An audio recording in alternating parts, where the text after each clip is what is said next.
This meeting is being recorded. Oke, kita sudah belajar mengenai undang-undang ya. Pertama mungkin sama Bu Inta sudah jelaskan tentang aturan-aturan apa saja sih yang dalam pelayanan kefarmasian. Nah ini hari ini kita akan membahas mengenai tentang standar pelayanan kefarmasian, tapi bukan apa itu standar pelayanan kefarmasian, tapi lebih ke aturan apa saja sih yang harus kita ketahui mengenai standar pelayanan kefarmasian. Jadi yang kita bahas hari ini ada 3 tempat ya, sesuai dengan konteks yang untuk praktek keprofesian. Ada di apotek satu, ada di rumah sakit satu, ada di puskesmas. Nah mungkin yang paling banyak itu adalah di apotek dibandingkan 2 tempat lainnya. Jadi itu fokus kita hari ini di apotek ya. Oke, apotek yang pertama. Kenapa sih kita lebih banyak fokusnya di apotek? Jadi gini.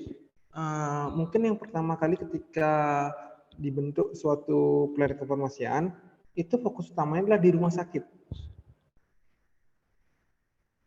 Nah, setelah di rumah sakit, fokusnya lalu pindah ke pelayanan primer yang ada di puskesmas. Nah, terakhir sekarang ada komunitas. Apalagi dengan jumlah apotek yang saat ini sudah semakin menjamur ya. Kalau kalian cek itu hampir setiap ujung jalan di Kota Denpasar itu ada apoteknya sekarang. Nah, jadi permasalahan sekarang adalah apakah semua apotek tersebut mengetahui tentang aturan apa saja sih yang harus dilaksanakan dalam pelayanan kefarmasian. Itu yang saya ingin kita bahas hari ini. Nah, sebelum saya bahas, saya ingin bertanya, ada yang bekerja di apotek?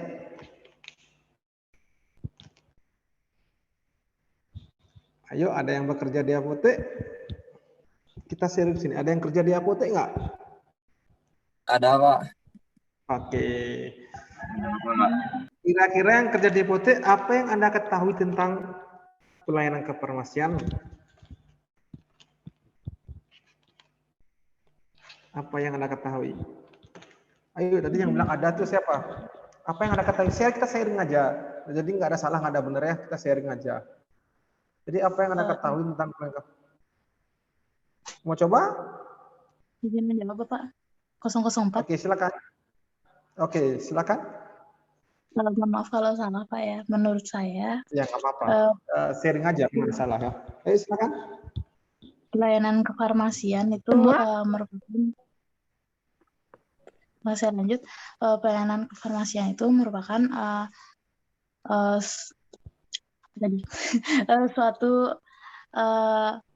suatu pelayanan di bidang kefarmasian yang meliputi pengadaan sediaan farmasi, penyimpanan sediaan farmasi, Oke, kita pelayanan. stop dulu. Bentar, saya potong. Penyimpanan. Oke. Kira-kira untuk pengadaan dan penyimpanan di apotek tempat Anda bekerja itu bagaimana? Di manakah ngorder obatnya? Order obatnya di PBF, Pak. PBF, oke, saya simpan. Terima kasih. Saya simpan ya. Jadi bagi ada yang punya kerja di farmasi lagi? Ordernya di PBF. Nanti kita akan bahas tentang distribusi obat ya. Ada yang punya kerja lagi nggak di apotek? Tadi temannya bilang saya jelaskan tentang pengadaannya. Dia kerja ngorder obatnya di PBF. Ayo yang kerja lagi siapa? Apa yang Anda ketahui tentang pelayanan kefarmasian? Atau aturan pelayanan kefarmasian kayak gimana? Ayo, siapa lagi yang kerja? Tadi ada yang cowok bilang, oh ada cowok jawab. Ada yang kerja di apotek? Ada.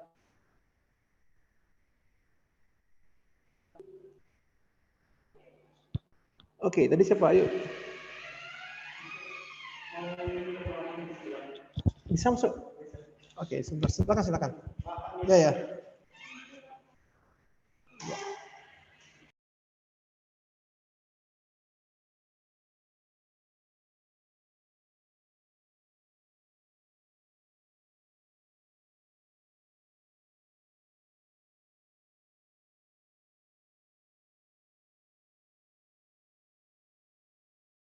Sorry, tidak ada yang masuk. Tadi siapa lagi yang mau menjawab tentang pelayanan kefarmasian? Atau apa yang pernah Anda lakukan di apotek tentang pelayanan kefarmasian?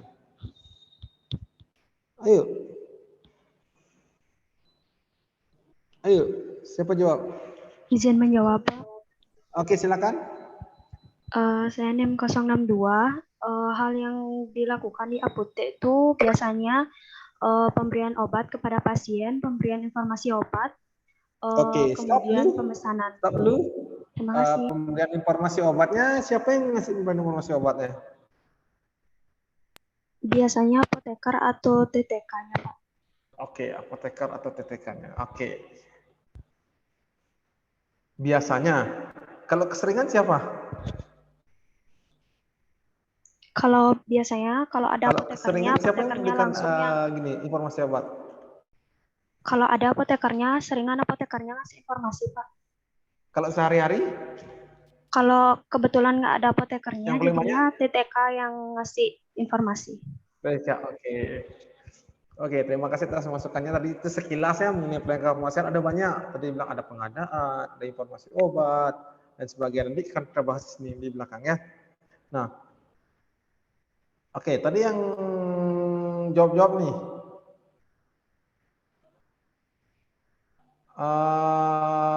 Yang kerja-kerja, jualan obat keras nggak?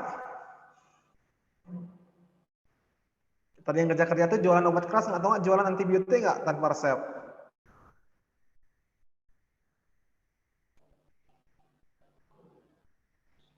Halo, tadi yang menjawab di apoteknya jualan obat keras nggak? Atau obat kamera tanpa resep?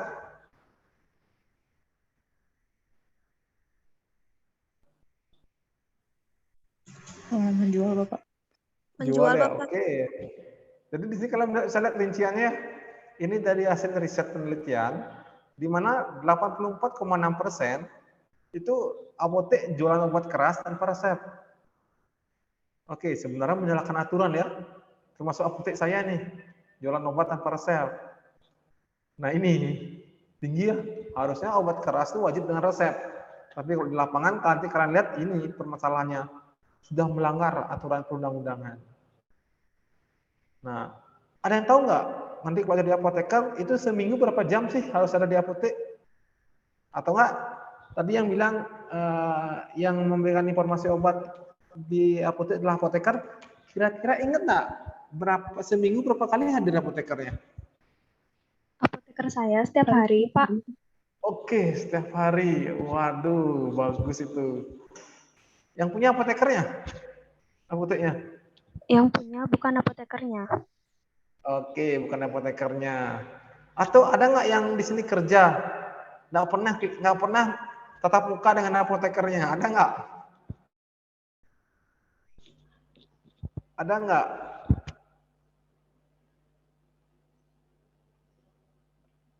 Ayo, di sini siapa yang kerja di apotek nggak pernah ketemu apotekernya minimal lah. Seminggu pernah nggak ketemu sama apotekernya? Ayo, siapa yang setiap hari di sini lihat aja apotekernya. Oke, jadi sebenarnya kalau kalian lihat di sini kan kehadiran apoteker nih, harusnya ini 2 kali seminggu inilah hasil riset. Jadi rata-rata apoteker di seluruh Indonesia itu dari menurut hasil riset yang ada tuh hanya hadir selama 2 kali seminggu. Padahal aturannya apoteker seminggu adalah 40 jam. Oke, jadi tadi kalau yang kerja-kerja di apotek coba hitung nih. Apotekernya seminggu berapa lama nih kerja?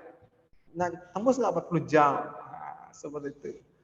Kemudian 6,2% ini hasil risetnya ketika ada pasien mendapatkan obat yang menyerahkan obat dari apoteker ke pasien adalah hanya sekitar 6,2% pasien menerima obat dari apoteker. Nah, sebelum kita mulai, kalian bisa nggak membedakan antara kerjanya apoteker sama kerjanya TTK? Ada yang bisa membedakan nggak di mana letak kerjanya? Ayo, di mana letak kerjanya? Perbedaannya antara apoteker sama TTK. Izin menjawab, Pak. Oke, silakan. Kalau apoteker biasanya memberikan obat sekaligus dia KIE kepada pasien. Oke, kalau TTK? Kalau TTK biasanya hanya menyerahkan obat, tidak sampai Oke, memberikan dosis. Oke, saya pegang ya. Ada punya pendapat yang berbeda? Izin menjawab. Oke, silakan. Apoteker biasanya melakukan pengadaan. Kalau TTK nggak bisa. Nggak bisa. Terus itu aja. Oke, dari segi pengadaan, apoteker bisa pengadaan, TTK nggak bisa. Oke, ada punya pendapat ada punya masukan lain nggak lagi? Izin menjawab, Pak. Tampung dulu masuk. Oke, silakan.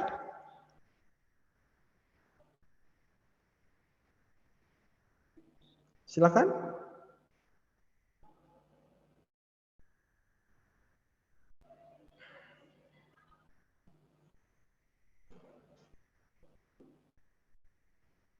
Silakan.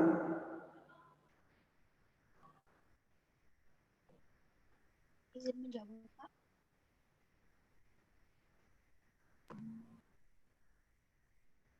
Silakan. Kalau apoteker itu bisa tanda tangan SP, kalau TTK enggak. Ya, kenapa? Kalau apoteker itu bisa tanda tangan di SP, kalau TTK enggak bisa. Oh, bisa tangan di SP. Oke. Oke, saya terima masukan semuanya. Jadi kita akan bahas sama sekarang ya. Nah, ini saya dapat di mana nih? Di Google nih. Selamat pagi. Nah, kalian bisa sini apotek klinik memerlukan sewa SRS IPA nih. Silakan inbox. Nah, di sini saya dapat ini di Facebook. Jadi banyak nih masih sampai sekarang nih. Jadi kalau kalian lulus apoteker nih, apoteker hanya nitip SIPA aja. Selama sebulan berapa bayarnya? Nah, ini banyak nih. Ibaratnya nih istilahnya tekap ya. Teken kabur. Jadi sebulan cuma datang sekali ngambil gaji, kemudian ya nggak ada ngurus apa, yang ngurus cuma anak buahnya. Nah ini fenomena yang banyak terjadi sampai saat ini masih ada. Nah, ini dia contohnya ya. Oke, sebelum kita mulai nih ada sedikit pelayanan kefarmasian ya. Jadi mungkin yang ini pakainya Permenkes ya nomor 73 tahun 2016 tentang pelayanan kefarmasian di apotek. Dia dibagi dua nanti ya. Ingat nih peraturan terbarunya ya. Permenkes nomor 73 tahun 2016. Jadi isinya ini. Ada perencanaan, ada pengadaan, ada penerimaan, ada penyimpanan, ada pengendalian, ada pencatatan, ada pelaporan. Nah, perencanaan ini biasanya kalau kalian nanti kerja di apotek itu biasanya gini. Pernah nulis barang kosong di buku defekta?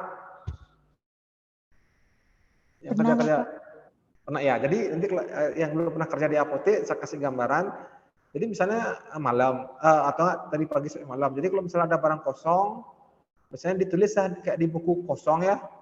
Misalnya Sanmol si sirup sisa lagi satu.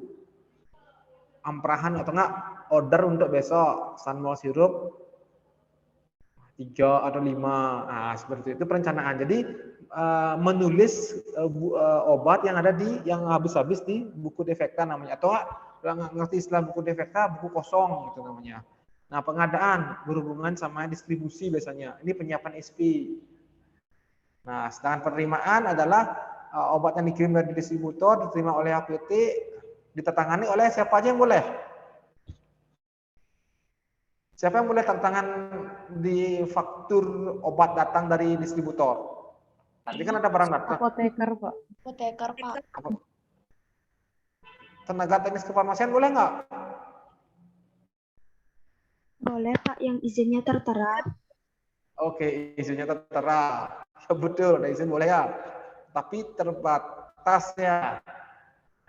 Kalau TTK itu biasanya sampai maksimal sampai perkusor aja. Tapi kalau narkotika sampai psikotropika wajib apoteker. Nah, penyimpanan ini kan penyimpanan ini biasanya berhubungan dengan suhu. Sekarang nih peraturan terbaru Balai POM, saya lupa aturan nomor berapa di Balai POM, itu setiap tahu suhu ruangan, termometer ruangan tuh sama termometer kulkas. Pernah nggak lihat termometer ruangan atau di lab pernah nggak lihat termometer ruangan, termometer kulkas? Tahu, Pak. Ya, itu harus divalidasi sekarang ya. Wajib validasi. Jadi nggak boleh nggak divalidasi sekarang. Jadi kalau cuma beli tanpa ada validasi, dianggap nggak sah, melanggar peraturan Balai POM. Nah, setiap hari harus catat suhunya. Jadi misalnya tanggal sekian suhunya berapa. Kemudian pencatatan dan pelaporan ini lebih banyak larinya ke pelaporan narkotika psikotropika. Ini untuk pengadaan ya. Nah, ini untuk pelayanan farmasi klinik banyak nih kalian pelayanan resep, dispensing, peracikan obat, informasi obat, konseling. Apa bedanya informasi obat sama konseling? Izin menjawab, Apa Pak. bedanya informasi? Ya, silakan. Nah, Apa bedanya? mohon maaf kalau salah, Pak ya. Oh, nggak apa-apa. Kita sharing di sini ya.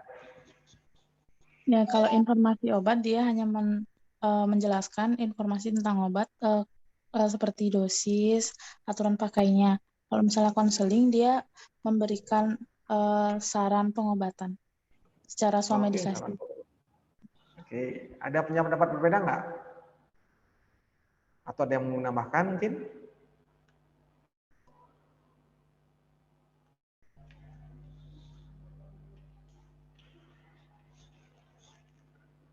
Ayo.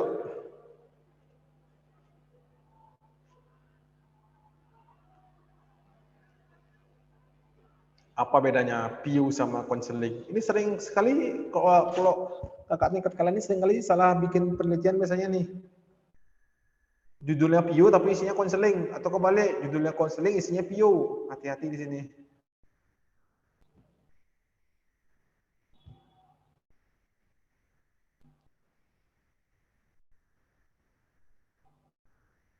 Oh iya, apa bedanya di sini?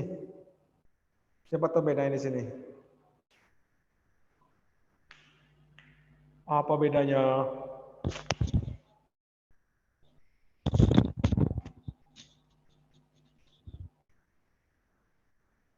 Ayo, ada yang mau coba lagi nggak?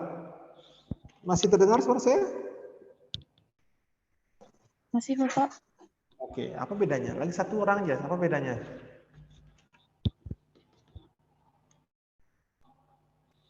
Izin menjawab, Pak. Oke, silakan.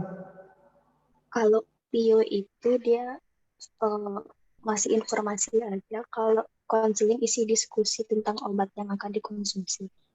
Oke, isi diskusi. Udah nggak apa-apa.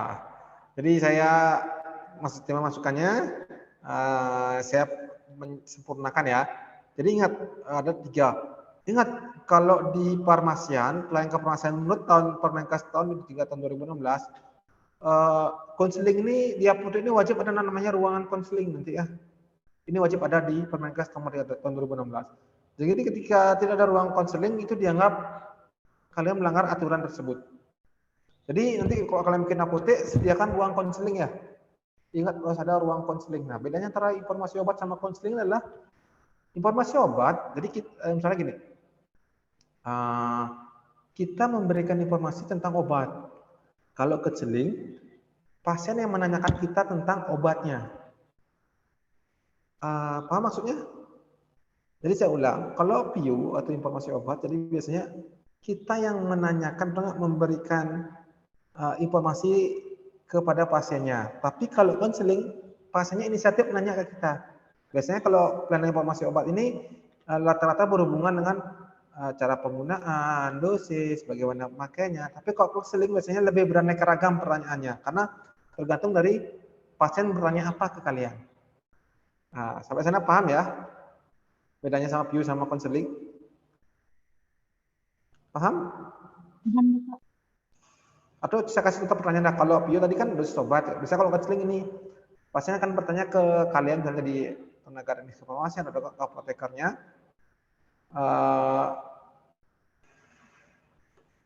Kalau konseling biasanya gini, Pak, tadi saya punya obat lain di rumah.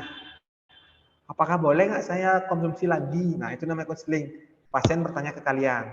Tapi kalau bio, kalian secara inisiatif ngasih informasinya ke pasien tanpa pasiennya minta. Nah, itu bedanya di sana. Di sana paham ya bedanya?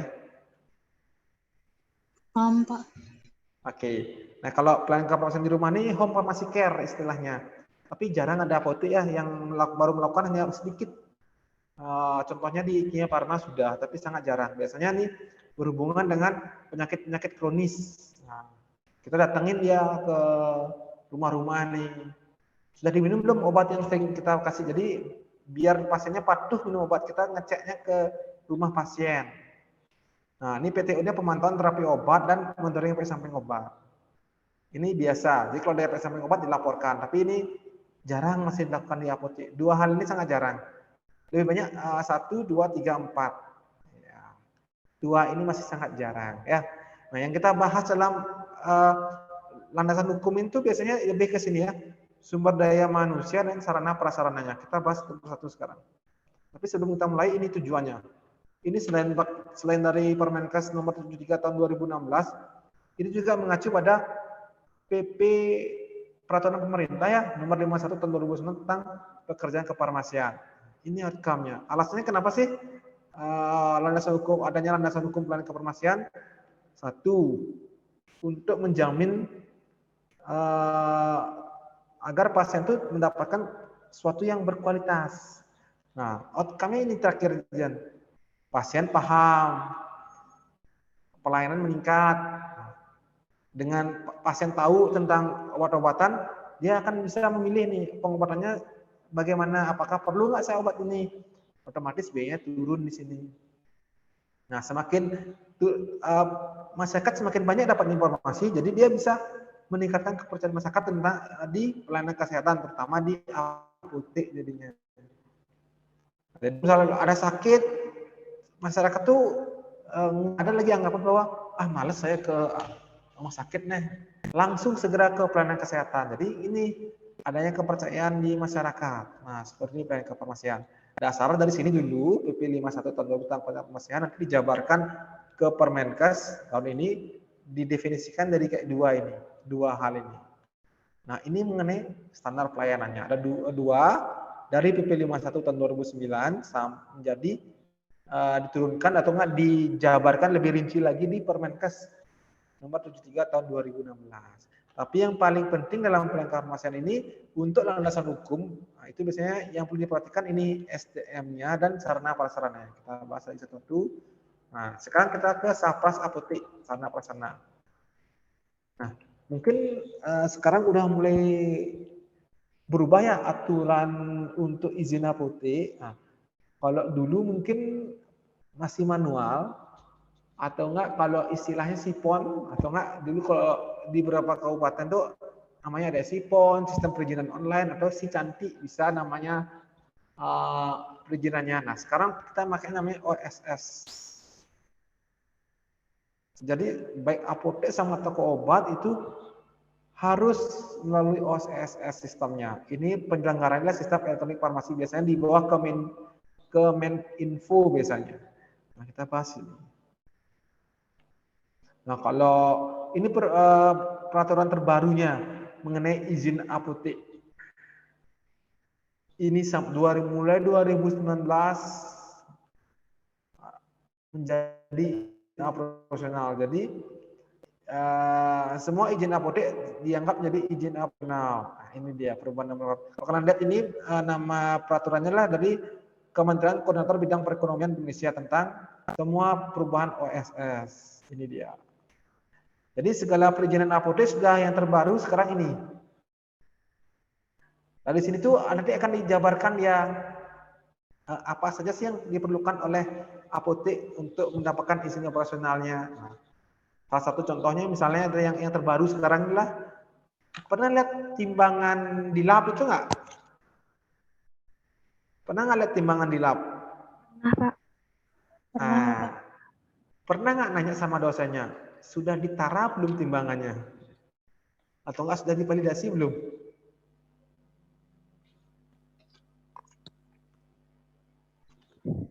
Tidak pernah, Pak. Nggak pernah ya. Jadi, atau nggak yang kerja di apotek, pernah punya timbangan nggak di apoteknya? Pernah, Pak. Pernah ya. Ada, Pak. Kalau dulu mungkin kalau ngurus izin apotek ini biasanya landasan hukumnya adalah kalian biasanya kalau dulu teman saya sering minjam nih, jadi bikin apotek dia pinjam timbangan satu, dibawa timbangannya. Kalau sekarang udah nggak bisa. Jadi sistem OSS ini terintegrasi dia satu sama lainnya. Jadi ketika ada timbangan itu harus divalidasi dulu atau ditara. Nah setelah ditara dapat sertifikat dia. Timbangan ini nomor sekian atas nama apotek ini sudah ditara. Jadi yang apotek lain itu nggak bisa sekarang. Nah ini perubahan salah satu perubahan dari izin apotek seperti ini. Nah ini dari segi izin ya, salah satu contohnya dari pakai OSS namanya. Nah sekarang, nah ini terkait nih revisinya. Dulu kan 2017 nih. Nah ini bisa kalian lihat nih revisi Permenkes apoteknya nih. Dan apotek, izin baru, perpanjangan, semuanya. 2017 ini sudah berubah jadi ini sekarang. 2019. Nah, yang sekarang kita bahas adalah SDM-nya. Yang kerja-kerja sudah punya izin gini belum? Izin praktek belum?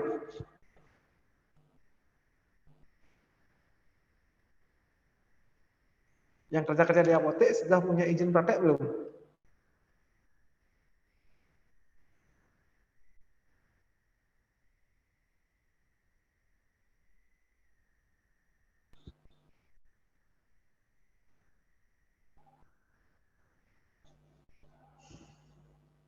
Belum, Bapak. Tadi siapa yang kerja? Udah punya izin praktek belum? Belum, Pak. Oke, berarti ingat ya, melanggar ya Undang-Undang Nomor 36 Tahun 2014. Karena di sini di Undang-Undang Nomor 36 Tahun 2014 ini dia menjelaskan bahwa semua tenaga kesehatan yang melakukan praktek wajib memiliki surat izin praktek. Jadi kalau enggak ya kena di sini. Ya, itu jadinya permasalahannya. Tapi ya selama biasanya kalau di lapangan selama tidak ada yang ketahuan ya masih sah-sah aja sih sebenarnya. Nah ini. Nah sebelum kita mulai kita bahas SDM di sini ya. Di sini ada surat izin praktek. Jadi setiap tenaga kefarmasian yang menjalankan pekerjaan kefarmasian wajib memiliki surat izin sesuai dengan tempat kefarmasian bekerja. Ini maksudnya ketika kalian misalnya nih kerja di apotek A, tapi izin kalian itu apotek B, itu nggak boleh ya. Harus memiliki izin di apotek A-nya. Nah ini maksudnya sesuai tempat tenaga kerja kefarmasian bekerja. Kemudian nomor 2, ini namanya SIPA bagi apoteker, SIP-TK bagi tenaga teknis kefarmasian. Kalau kalian nanti tamat S1 namanya ini ya, tenaga teknis kefarmasian. Tapi kalau lanjut apoteker, lulus apoteker, namanya SIPA. Tapi ingat, ketika kalian lulus apoteker dan lulus S1, kalian punya 2 izin sebenarnya di sini. Ada izin SIPA sama izin SIP-TK. 2 kalian punya izin. Nah, ini wajib. Nanti akan saya jelaskan di sini. Nah, bisa dibaca di sini? Bisa, Bapak. Oke, jadi nanti kalau kalian ini untuk apoteker ya, saya fokuskan untuk apoteker. Jadi kalau kerja di pabrik atau di PBF atau di industri atau di pedagang besar farmasi atau ke distributor namanya, itu kalian hanya boleh punya 1 SIPA. 1 izin saja. Jadi bagaimana kalau saya kerja di rumah sakit, Bu? Kalau saya nyambi, setelah kerja di BBF atau di industri, saya kerja di apotek, itu tidak boleh ya. Hanya bisa 1 saja. Tapi kalau kalian kerja di fasilitas pelayanan kefarmasian, contohnya rumah sakit, puskesmas, apotek, klinik, ini kalian bisa prakteknya bisa 3 tempat. Jadi kalau jadi penanggung jawab sudah di apotek misalnya, pengen kerja di rumah sakit masih bisa keluar izinnya. Oke, sampai sana ada pertanyaan enggak?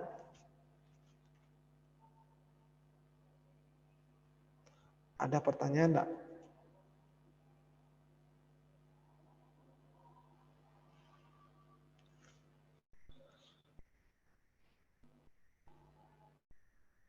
Ada pertanyaan enggak? Izin bertanya, Bapak. Oke, silakan. Kenapa di fasilitas produksi dan distribusi hanya diperbolehkan satu tempat aja? Oke, pertanyaannya bagus ya. Kenapa di sarana produksi sama distribusi itu hanya boleh diberikan satu tempat aja? Jadi gini, biasanya kalau kerja di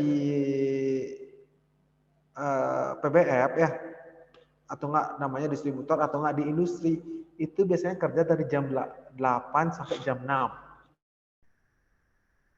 Dari jam 8 sampai jam 6. Itu berapa lama itu? 9, 10, 11, 12, 1, 2, 3, 4, 5, 6. Ada 10 jam kerja. Nah, kalau 10 jam kerja, itu hitungannya adalah sampai rumah mungkin jam 7 atau jam setengah 8, jadi sisa istirahat adalah 3 jam. Nah, dengan sedikitnya batas waktu spare itu, artinya sisa waktunya itu dianggap kalian tidak bisa melakukan pekerjaan dimanapun lagi. Itu teorinya. Makanya hanya bisa diberikan satu tempat. Beda sama rumah sakit, apotek sama klinik. Nah, kalau rumah sakit itu rata-rata kerjanya adalah 6 jam. Berarti dari jam 8 sampai jam 2. Dan masih ada waktu tempat lain nih.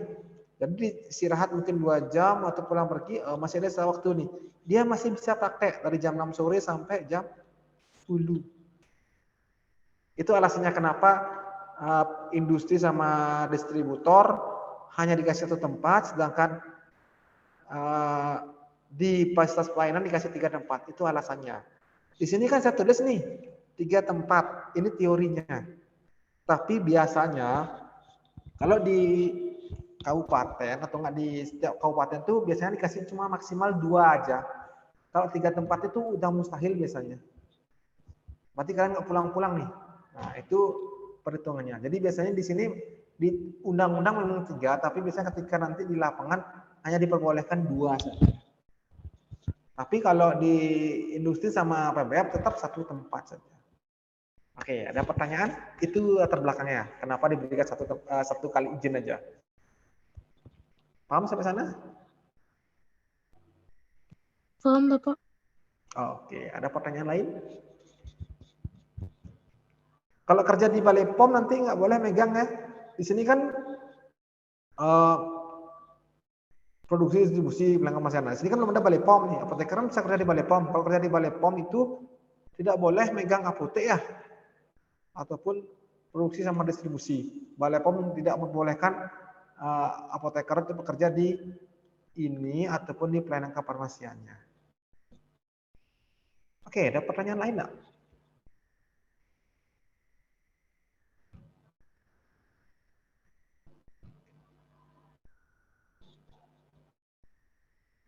Ada pertanyaan lain enggak?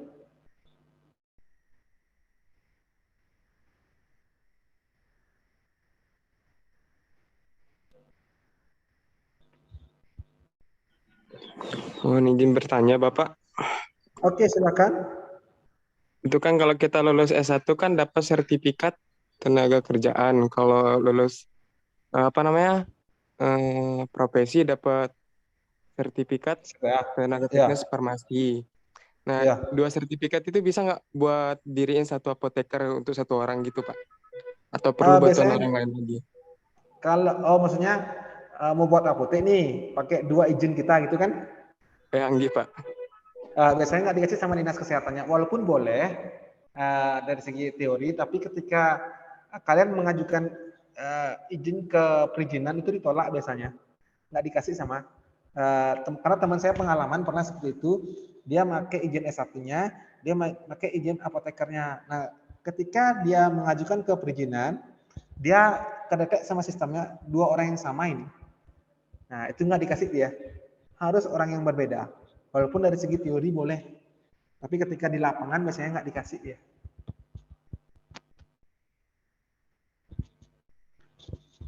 Saya paham? Ya paham Pak. Baik. Soalnya gini, soalnya sebenarnya sih apoteker sama S1 farmasi itu harus, kalau dokter, misalnya kalau dokter itu kalau udah jadi dokter spesialis, itu izin dokternya udah nggak berlaku lagi. Nah, beda dengan farmasi, kita punya dua organisasi ini. Satu apoteker namanya IAI, untuk asisten namanya FAFI. Nah, ini dua profesi yang berbeda dia. Walaupun nanti pada akhirnya ketika FAFI ini kuliah lagi apoteker, dia gabung ke IAI. Tapi izinnya masih ada di FAFI dia. Nah, yang jadi biasanya yang mengawasi biasanya adalah ketika pengajuan izin, itu akan kedetek di dinas perizinan biasanya. Kalau namanya sama. Itu yang nggak dibolehkan. Walaupun dari segi teori bisa-bisa saja. Tapi ketika di lapangan itu nggak boleh biasanya. Tapi kalau sistem yang terbaru, itu kan masih sistem lama nih. Kalau OSS saya kurang tahu ya, apakah boleh atau enggak. Saya belum pernah nanya ke teman saya soalnya. Kedetek apa enggak? Karena kalau sekarang kan ini sudah nggak ke perizinan lagi, tapi sudah ke Jakarta dia diceknya. Apakah di Jakarta ngecek nggak kalau misalnya izinnya asistennya orang yang sama apoteker? Saya kurang tahu yang ini. Tapi kalau dulu ketika masih di perizinan provinsi kabupaten itu kedetek dia. Oke, ada pertanyaan enggak lagi? Ada pertanyaan lain enggak?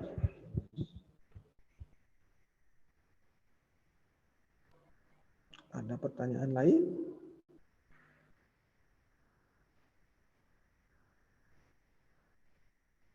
Ada pertanyaan lain enggak? Boleh saya lanjut? Boleh, Boleh, Pak. Bapak. Boleh, Pak. Nah, ini. Ingat ya. Apoteker hanya boleh memiliki satu surat izin apotek namanya SIA.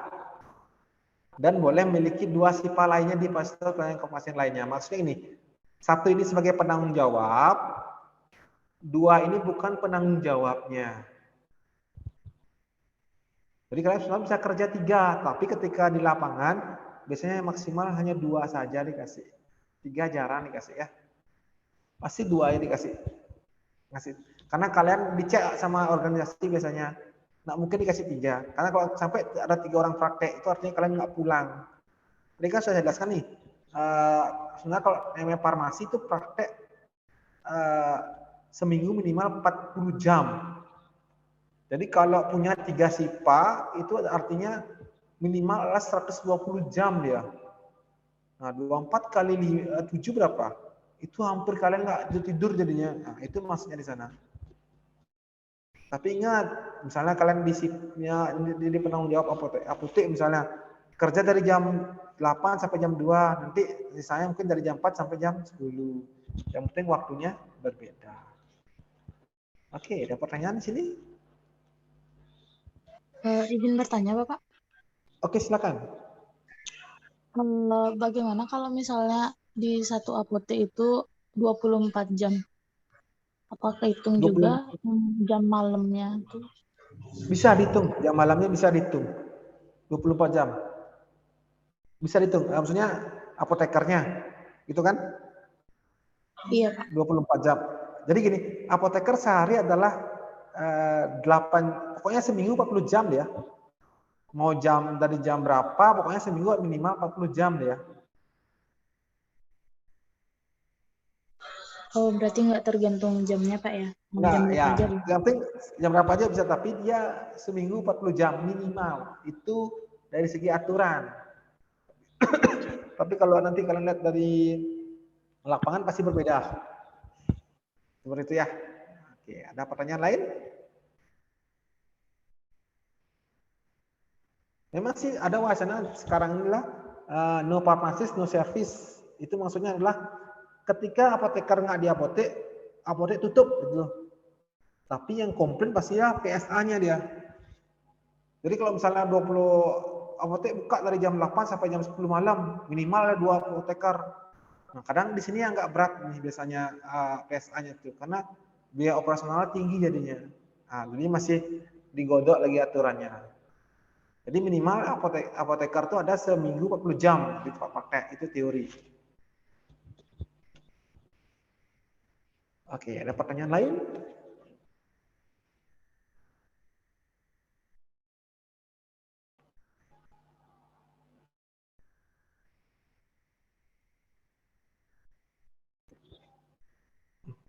Dari saya tidak, Bapak. Oke.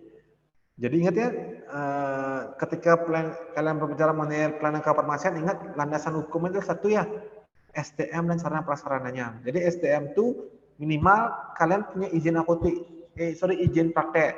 Sedangkan sarana prasarananya itu beraneka ragam ya. Satu dari izin apoteknya, dua kelengkapan aparatur di apotek yang wajib ada. Nah itu yang paling utama kalian harus perhatikan dalam melaksanakan pelayanan kefarmasian. Nah, ini ada beberapa peraturan lainnya yang membantu yang perlu kalian perhatikan juga. Misalnya, Undang-Undang Nomor 23 Tahun 92 tentang Kesehatan. Yang masuk dalam farmasi adalah obat, bahan obat, obat tradisional, kosmetik. Jadi kalau kalian di apotek ini boleh jualan nih, boleh jualan obat boleh, bahan obat boleh, obat tradisional boleh, kosmetik boleh. Boleh nggak saya jualan minuman sama makanan di apotek?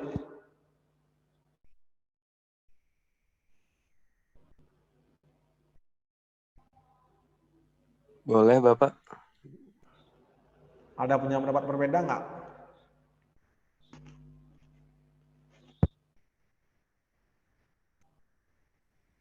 Izin menjawab, Bapak. Oke, silakan. Menurut saya boleh, tapi kalau makanan belum tentu juga. Menurut saya makanan enggak sih. Kalau minuman yang sehat mungkin boleh. Oke, Kayak yogurt. boleh. Oke, saya punya pengalaman nih. Ketika ada pemeriksaan nih dari orang Balai POM sama Dingas, saya datang nih. Kok ada makanan Pak di apoteknya? Ya Pak, pakai kembalian. Kan sering nih orang-orang tuh kalau misalnya nggak ada kembalian lagi 1.000, dikasih snack lagi 1.000 kan? Atau enggak ada orang duduk beli minum dia. Nah sebenarnya itu nggak diperbolehkan dia. Apa itu jualan makanan minuman? Kenapa begitu? Karena kalau dia jualan makanan minuman, pernah nggak lihat IMB, izin mendirikan bangunan? Enggak, Pak. Oke, jadi kalau dia jual makanan dan minuman, itu IMB-nya harus apotek dan toko dia. Kalau kalian lihat definisi apotek lah, dia hanya menjual obat, bahan obat, obat tradisional dan kosmetik. Nah, ketika ada makanan minuman, dia IMB sebenarnya toko. Jadi dua peruntukan bangunannya, untuk apotek bisa, untuk toko bisa. Nah, tetapi kalau bikin toko itu biasanya yang susah adalah izinnya keluar lagi. Makanya sekarang masih dimaklumi. Kalau misalnya apotek jualan makanan minuman, enggak masalah. Tapi dari segi hukum salah sebenarnya. Karena kalau dia harus jualan makanan minuman, dia harus merubah lagi fungsi apoteknya. Jadi apotek dan toko dia. Sama juga hal gini, di apotek boleh nggak ada praktek dokter? Boleh. Boleh, asal di IMB yang tertera di bangunannya itu diperuntukkan untuk apotek dan praktek dokter. Jadi ketika hanya apotek aja, tapi tiba-tiba ada praktek dokter, biasanya kan kena temuan dia sama dinas kesehatan. Loh, ini kan peruntukannya untuk apotek. Kenapa ada praktek dokter di sini? Coba diurus izinnya dulu. Saya seperti itu. Sampai sana paham nggak? Paham, Pak. Oke, ini bisa dibaca ya. Ini Undang-Undang Nomor 23 Tahun 19 tentang Kesehatan. Siapa tahu nanti saya keluarkan di ujian. Pasal 1 ayat 9 berisi tentang ABC, mungkin soal saya multiple choice. Bisa kalian baca ya. Kemudian, nah ini yang paling kalian perlu perhatikan nih. Undang-Undang 5 Tahun 97 tentang psikotropika dan Undang-Undang Nomor 22 Tahun 97 tentang narkotika. Yang paling utama di apotek yang perlu kalian perhatikan adalah ini. Jadi ketika kalian jualan obat, psikotropika dan narkotika tanpa resep dokter, udah siap-siap kalian ditangkap sama BNN, Badan Nasional Narkotika biasanya. Nah, seperti itu. Dulu kan pernah nih ada kasus masalah nih, apotek jualan pil koplo. Saya lupa apotek mana di kota Denpasar itu. Ketangkap dia jualan pil koplo dia. Kena Undang-Undang Nomor 5 Tahun 1999 tentang psikotropika. Nah, ini. Jadi nanti kalau kalian wanti-wanti di sini ya, hati-hati di sini. Kalau ada yang mau beli ini, wajib pakai resep. Nah, ada namanya undang-undang obat keras. Tadi kan saya bilang nih, harus pakai resep dokter. Nah, ini dia undang-undang obat kerasnya.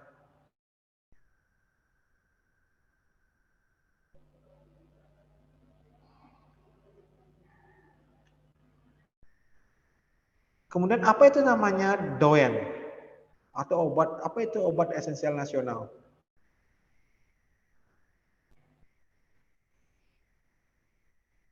Ada yang tahu nggak?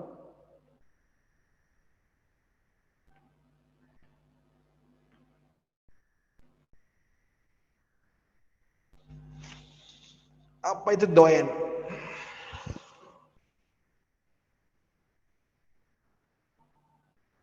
Izin menjawab, Pak. Silakan. DOEN itu kepanjangan dari Daftar Obat Esensial Nasional. Ya, artinya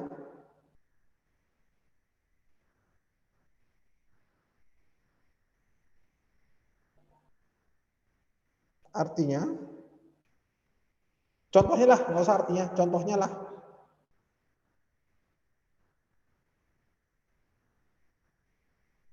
Contohnya apa sih? Ada yang tahu nggak? Antasida, Pak. Antasida, oke, boleh. Apa lagi?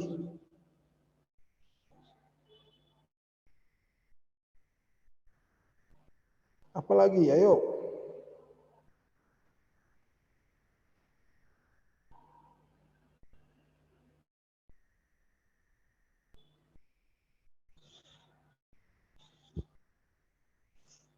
Tuh loh. Sudah pernah dapat manajemen farmasi nggak?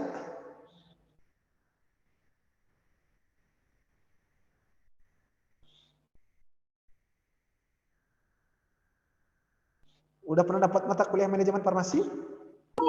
Belum, Pak. Belum, Pak. Oh, belum ya? Oke. Pernah dengar istilah obat vital, esensial, non esensial? Pernah dengar nggak?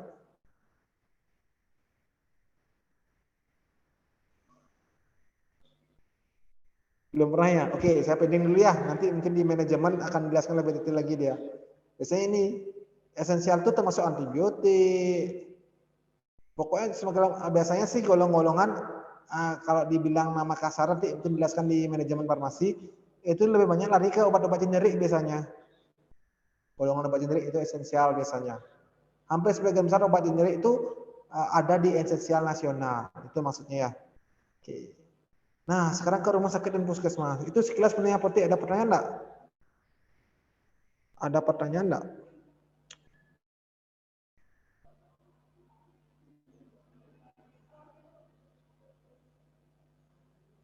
Ada pertanyaan enggak?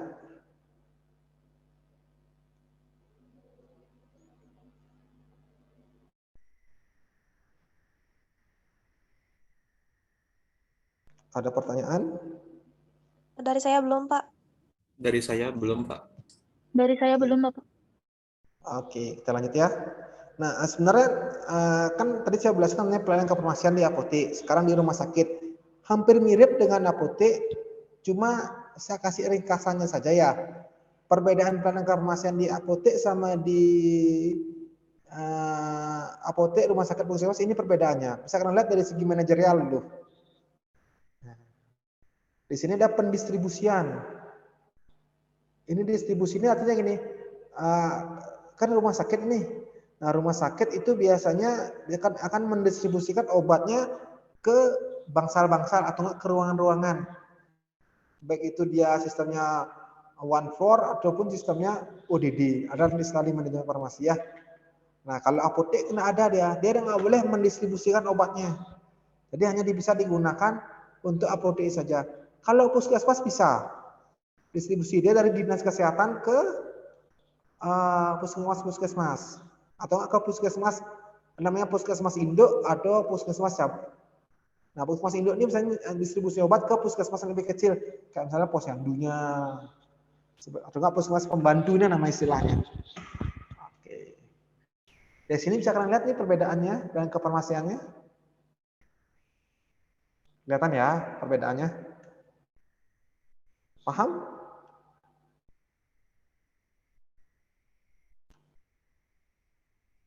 Jadi kalau nanti ada yang bikin skripsi, judulnya apotek tapi pakai kuesioner tentang rumah sakit, udah pasti nggak lulus dari skripsi dia.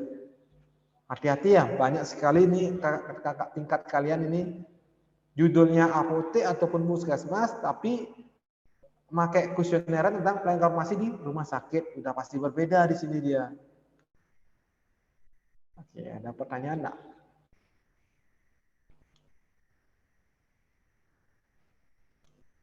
Ada pertanyaan tentang ini? Dari saya belum, Bapak. Belum ada ya? Oke. Oke, ada yang bertanya? Di apotek ada kok Pak pendistribusiannya sama kayak puskesmas, kan dia punya puskesmas pembantu. Ada kok apotek yang misalnya buka cabang gitu. Dia distribusiin ke apotek cabangnya dia. Oke, bagus pertanyaannya ya. Sebenarnya saya mau jelaskan di distribusi obat, tapi nggak apa-apa kalau ada yang bertanya. Jadi misalnya ada apotek cabang. Oke. Jadi gini. Nah, ada istilah namanya apotek cabang. Jadi kalau namanya apotek itu dari segi hukum dia hanya boleh tidak boleh mendistribusikan obat ke apotek-apotek lainnya. Jadi apotek akan nanti mungkin di distribusi obat mereka saya jelaskan lebih detail lagi. Mungkin ini cuma sekilas saja. Jadi gini, apotek mesin obat dari distributor atau istilahnya PBF. Nah, kemudian PBF akan memberikan obat ke apoteknya. Apakah apotek boleh nggak mendistribusikan obatnya lagi ke apotek lainnya? Atau nggak apotek cabang lah istilahnya. Itu tidak diperbolehkan ya. Kenapa tidak diperbolehkan? Nah, apotek mesin obat, dia menggunakan surat pesanan. Ada nomor batch. Jadi surat pesanan apotek itu hanya bisa ditujukan ke distributor. Jadi ketika ada apotek yang memesan obat dari apotek, biasanya apotek cabang itu akan diperiksa nih. Mana surat pesanannya? Kalau surat pesanannya dapatnya dari apotek atau enggak tidak bisa melihat fakturnya, itu akan kena temuan biasanya. Jadi sekarang itu sudah nggak dikasih nih. Apotek menyebarkan obat ke apotek cabang sudah tidak diperbolehkan dia. Karena apotek harus berdiri sendiri, tidak ada nama istilah apotek cabang. Karena apotek hanya boleh memesan obat dari distributor. Bila kapan sih apotek boleh memesan obat ke apotek lainnya? Boleh, apabila jadi kelangkaan. Nanti akan saya jelaskan lebih detail di distribusi obat. Oke, ada pertanyaan bagus pertanyaan tadi. Gimana, paham? Sekarang ini nggak ada nama istilahnya apotek cabang. Semua apotek harus memesan obat dari distributor. Jadi bila ketahuan akan kena sanksi dari Balai POM atau Dinas Kesehatan. Biasanya satu sanksinya adalah obat yang dipesan di apotek tersebut harus dikembalikan ke apotek yang bersangkutan. Biasanya ada tertangan berita acara nanti. Oke, sampai sana paham?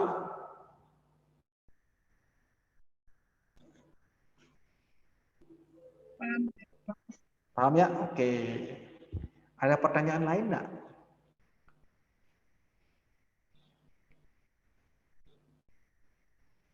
Ada pertanyaan lain enggak?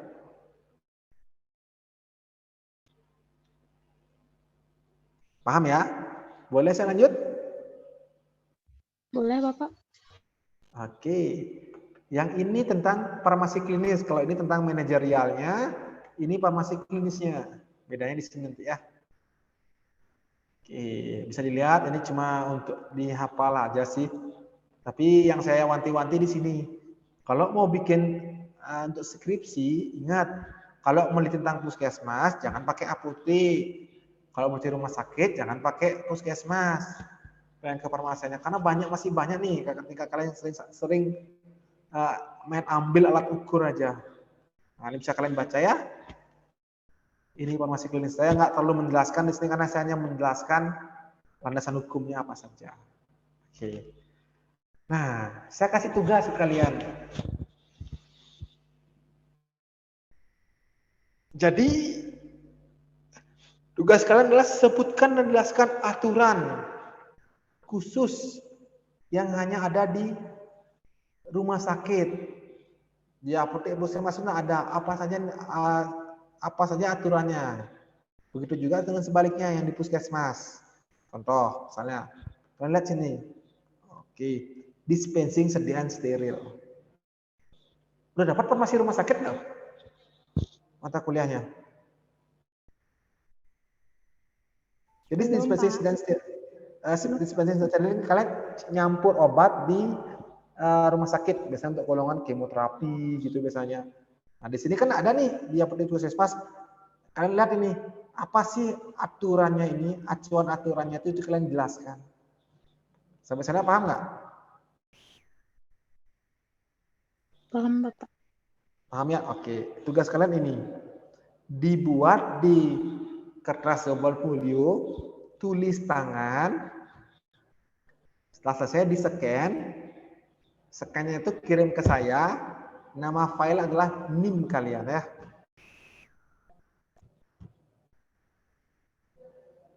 Dikumpulkan nanti setelah minggu pertama setelah UTS. Gimana? Bisa? Bisa? Nggak bisa.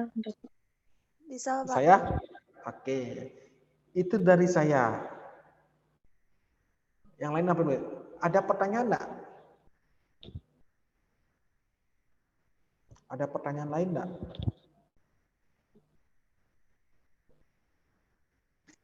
Izin bertanya, Bapak. Oke, silakan. Ada minimal lembarnya? Ya cukup 2 lembar aja lah. Oh iya, Bapak. Terima kasih. Atau 1 lembar bolak-balik maksud saya. Ya. Oke, ada pertanyaan lain?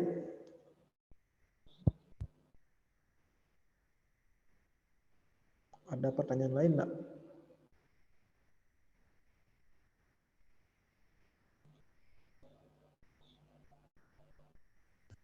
Isi cover, Pak. Oh, nggak usah, langsung nama NIM aja ya. Kalau mau isi boleh, nggak apa-apa. Nggak isi nggak apa-apa juga. Tidak dipaksakan ya.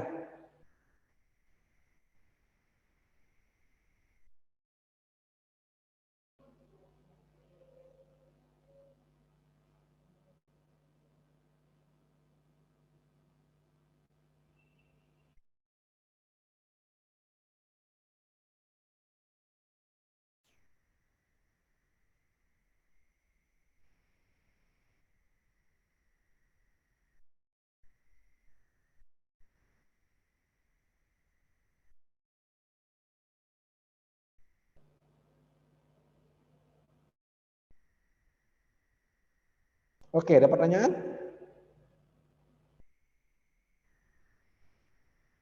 Ada pertanyaan?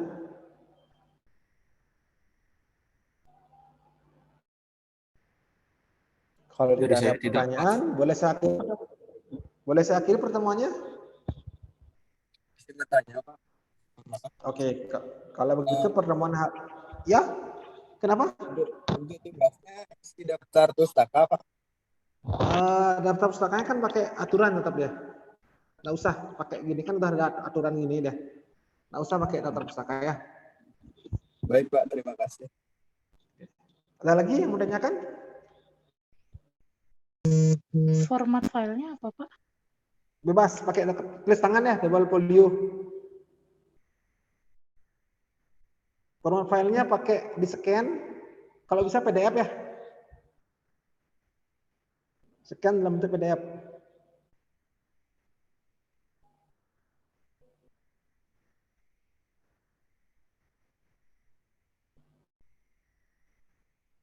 Oke, ada pertanyaan? Mohon maaf Pak, Ya, boleh minta file link recordingnya nanti. bisa. Nanti saya kasih ya. Bisa. Pak, terima kasih. Oke, ada pertanyaan lain lagi?